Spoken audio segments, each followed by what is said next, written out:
ধৈর্য ধরো, আজ যে তোমাকে দেখে হাসছে কাল সে তোমার দিকে চোখ তুলে তাকাতে পারবে না।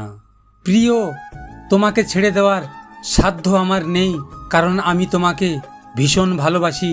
আর তোমাকে ধরে রাখারও কোনো উপায় আমার জানা নেই, কারণ বাস্তবতার কাছে আমি বড্ড অসহায়।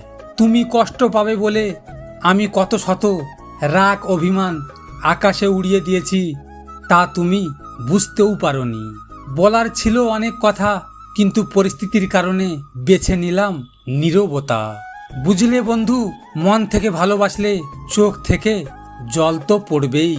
জীবনে যতজনের সাথে পরিচয় হয়েছে, শুরুতে সবাই একটাই কথা বলতো, সবাই কিন্তু এক না। বাট ট্রাস্ট মি, দিন শেষে সবাই ওই এক নৌকার মাঝি। দুঃখ তখনই হয় যখন বুঝতে পারি আমি যাকে সবচেয়ে বেশি গুরুত্ব দিচ্ছি তার কাছে আমার কোনো গুরুত্বই নাই। সিঙ্গেল থাকাটা এত সোজা নয়, এর জন্য একটা অসুন্দর চেহারা, একটা পোড়া কপাল লাগে, যেটা আমার আছে। সম্মান করলে সম্মান করব, ঘৃণা করলে ঘৃণা করব, ইগনোর করলে অফকোর্স আমিও ইগনোর করব।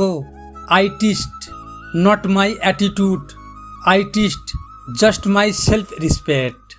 কি অদ্ভুত না, আমরা যাকে ভালোবাসি তার জন্য এত কষ্ট, এত যন্ত্রণা, এত ডিপ্রেশন, এত পরিবারের চাপ থাকা সত্ত্বেও মানুষটাকে মূল্য দেই, পাশে পেতে চাই, আর সে বুঝেও না বোঝার ভান করে।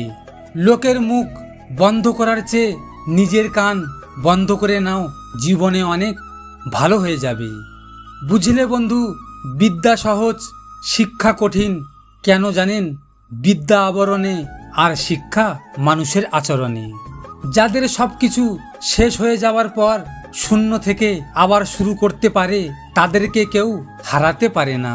ক্ষমতার থেকে বুদ্ধি বেশি ব্যবহার করো, কেননা ক্ষমতা লড়তে শেখায় আর বুদ্ধি জিততে শেখায়। ভিডিওটি ভালো লাগলে পাশে থাকবেন, আর হ্যাঁ, নিজের খেয়াল অবশ্যই রাখবেন, কারণ এটা স্বার্থের দুনিয়া। এখানে নিজের খেয়াল নিজেকে রাখতে হয়, অন্য কেউ রাখবে না। দেখা হচ্ছে পরের ভিডিওতে। ভালো থাকবেন, সুস্থ থাকবেন।